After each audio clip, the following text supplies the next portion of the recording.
Мына балдар келип заманбап балдар аянтчасында ойнош керек мына.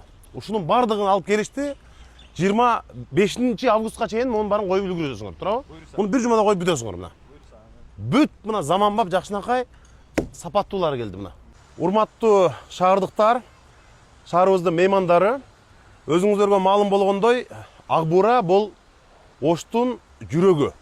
Биз ушул Оштун жогору жагынан Оштун шаардын экинчи тарабына чейин мына ушундай веложол, тротуарларды куруп жатабыз.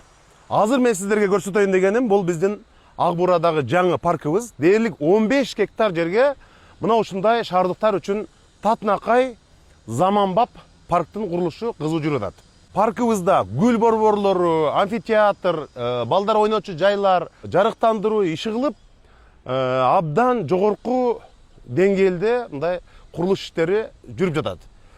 Шаарыбыздын меймандары келе турган эң мыкты кооз жакшы локациялардын бири мына ушул жерибиз болот. Азыр биз бул жерди буюрса 27 августта расмий ачылышын жасайбыз. Ага шаардыктардын баарын буюрса чакырабыз. Эмне үчүн ушул жерде мына ушундай чоң парк кылдык? Чоң парк дегеним бул дээрлик 15 гектар. Мына бул жагын көрдүңүздөр, өзүңүздөр каналдарды кандай тосконуңузду, бул жактагы жанагы кум жээк, орусча пляж деп коебуз. Ошонун бардыгын жасап келатабыз. Бул жерге 2 көпүрө болот. 2 көпүрө болот. Ошондой эле Ак Буранын аркы тарабы дагы бул жагынан баштап бүт амфитеатрларды жасап мындай жакшынакай кылып алып келатабыз. Буюрса бул бараттагы өзүңүздөргө маалым болгондой бул ушул жерден Нурматов көпүрөсүнөн Токтогул паркына кошулат. Токтогул паркы барып туруп Ак Бураны бойлоп бул Алишер Наваи паркына кошулат.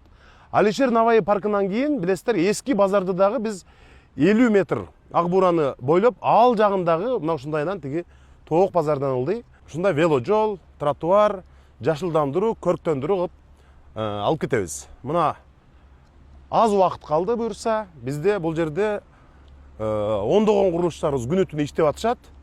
Жакынкы күндөрү мына студенттердин, окуучулардын баарынын кайтып келишине мына ушундай заманбап паркыбызды силер менен ушундай чоң кубанычыбызды бөлүшөбүз деп биз дагы күн санап отурабыз.